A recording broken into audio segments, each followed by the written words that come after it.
Sadly, it's hardly news these days that with not much imagination or even resourcefulness, a person can find out how to make a quite devastating bomb from easily obtainable materials. The Oklahoma bomber demonstrated that 8 years ago when he blew up a US government building, killing 168 people. One of the basic ingredients of that bomb was a common fertiliser. The fact is that fertiliser is today readily available for over-the-counter sale in Australia. 10 months after the Bali bombings, which claimed 202 lives, 3 weeks after the Jakarta bombing, and with a constant stream of warnings that Australia is now a terrorist target, we're asking a question tonight. How much has been done by Australian authorities that can be reasonably expected to be done to make it difficult for terrorists to manufacture their own bombs here? Well, 9 months ago, the Council of Governments, that is, the state, territory and federal governments, all agreed that there were deficiencies in the regulation of some hazardous materials. They agreed to a national review of the regulations and security surrounding the storage and availability of hazardous materials, including a common fertiliser we're going to feature in tonight's story. 9 months later, that review is still happening, and it seems not much has materialised by way of practical action. 2 months ago, 4 young Tasmanians built a 51-kilogram bomb using the same fertiliser as the one used in the Oklahoma bombing. There was no evil intent. They simply wanted to show the public that access to the components to build a powerful bomb is still all too easy. They made a documentary of the whole process, signed up a professional to actually detonate the bomb safely, and the outcome of their project scared them. All the more reason, they believe, to share their story with the wider public. Despite some, we believe, alarmist claims to the contrary in the past 24 hours, it was never our intention to show how to make a bomb. As these 4 Tasmanians demonstrate, that's easy enough to find out anyway. But after you've seen the story, I'll have some more to say about the demands for us not to show this story tonight, and you will undoubtedly make your own judgment. This report now from Judy Tierney in Tasmania.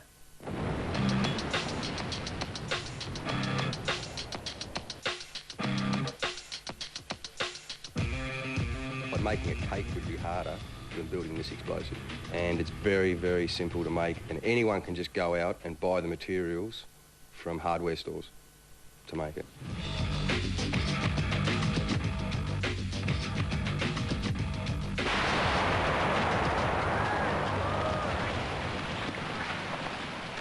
I'm concerned by that, as I would expect any member of the community who's been watching that would be as well. This is what all the kerfuff was all about. These young men aren't terrorists. In fact, they have no prior expertise in chemicals or explosives. Earlier this year, they built and detonated a powerful bomb using nothing more than store-bought material. The internet taught me everything I need to know in 15 minutes.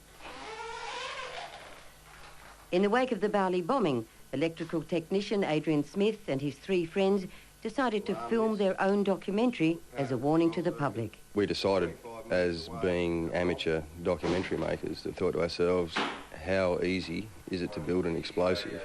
And what we actually came up with was, after probably about 15 minutes on the internet, was a high-powered explosive that we could build.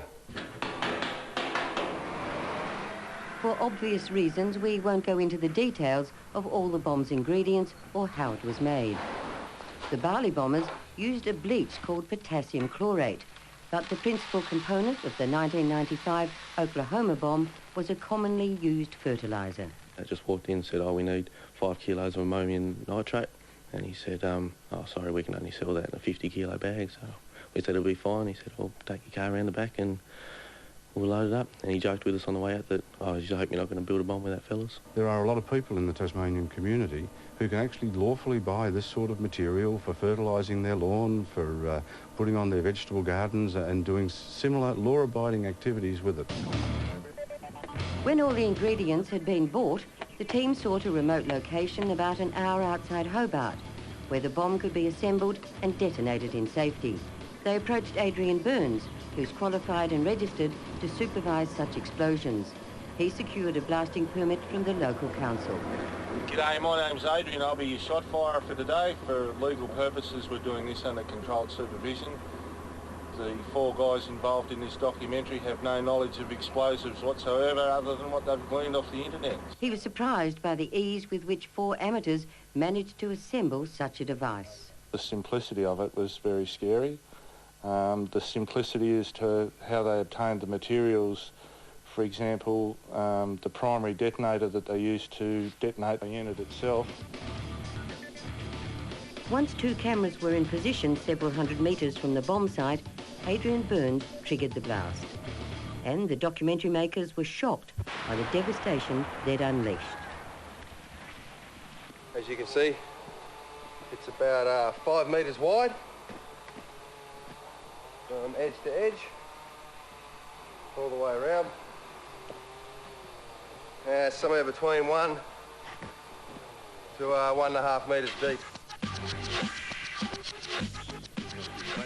This is the crater left by the explosion. The blast destroyed a car and displaced about 5 tonnes of clay and sandstone. 2 months after the explosion, pieces of the car are still being found. You can actually see in the slow-mo on the footage that we have of this going through the air clean over the top of the tree. Took a hell of a lot of tree with it. As you can see, when it's gone off, it's absolutely just ripped it to shreds and twisted and distorted it. We invited the Assistant Commissioner of the Tasmanian Police Force, Jack Johnson, to view the footage.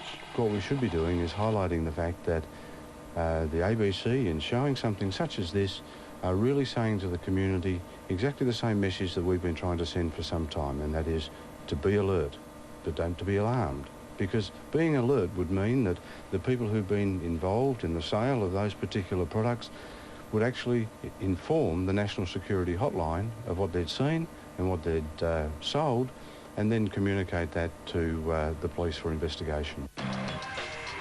At this stage, there's no apparent onus on outlets selling the fertiliser to report any large sales.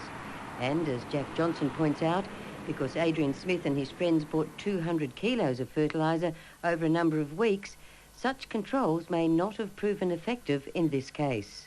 Let's be realistic. You could go to the same shop 10 times and buy 5 kilo lots, and then that's not a bulk purchase. And that's what a lot of people buy from garden shops for their lawns. That's an issue that's now being faced at a national level. The National Counter-Terrorist Committee have considered the issues surrounding this, and under their auspices, the Department of Prime Minister and Cabinet have actually commissioned a review of the handling, the wholesaling, the regulation and the transportation of dangerous goods. And there is some work being done on that nationally at the moment, as I say. And that includes the ammonium nitrate fertiliser? Yes, it does. The recommendations from the Counter-Terrorism Committee in 2002 were passed on to the Council of Australian Governments, or COAG, meeting last December. COAG concluded, deficiencies in the protection of some hazardous materials were noted, and COAG agreed to a national review of the regulation, reporting and security around the storage, sale and handling of hazardous materials. 9 months later, the review is still underway. In the meantime, Adrian Smith and his friends were not asked to provide their names or addresses when they bought their 200 kilos of fertiliser. A spokesperson for Attorney General Darryl Williams said, the Australian Government has campaigned to encourage the community to be alert to any suspicious activity, such as the unusual purchase of large amounts of fertiliser or other products that can be used in the manufacture of explosive devices. Be alert, but not alarmed. Together, let's look out for Australia. If you see something suspicious, call 1-800-123-400. I can't see how we can be at such a high security alert when 4 amateurs can just walk off the street and build a bomb that does so much damage. Do you think it was a responsible act on your part? I'm just trying to do my bit. Just trying to show the public and the government that this is just a little base that we've picked up and said, we think you should have a look at this. We think you should, maybe license the purchasing of ammonium nitrate. Make it a controlled substance. So we can't just walk in and buy bag after bag after bag of this stuff to build explosives. In the meantime, the 4 documentary makers are anxious that their motives are not misunderstood. We want to make sure that, we're not seen as a bunch of hooligans or whatever just making a bomb for the sake of it and filming it. We want the message to get across that we are actually, do actually have a purpose what we're doing. It could have been someone with a more nefarious intent that made those purchases with a view to making a device. So therefore, the members of the community need to heed the message of be alert. Where you see something like this that is suspicious, then report it to the national hotline or to the local police. So it could do some good? Oh, it could do some good, but I would hope that any good that it can do far outweighs any detrimental effects that might come as a consequence of it. To round off this report, I believe there are a few points still to be made about the ruckus stirred up over the past 24 hours. The ABC has had written requests from the Federal Attorney-General, Darryl Williams, the South Australian Premier, Mike Rann, and police ministers in New South Wales and Queensland, asking us to withdraw the story.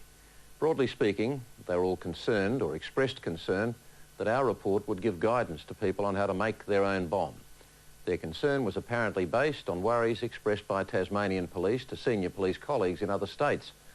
What puzzles us about that is that, as you saw from the story, the Assistant Police Commissioner in Tasmania, Jack Johnson, expressed no desire for us not to run the story. On the contrary, he appeared to speak favourably about the ABC's intention to highlight the ease with which the Tasmanian exercise was conducted. Be alert but not alarmed, he said. We went back to Assistant Commissioner Johnson again today and asked whether he was satisfied with what he had told Judy Tierney in their interview last week. He said he stood by what he said last week.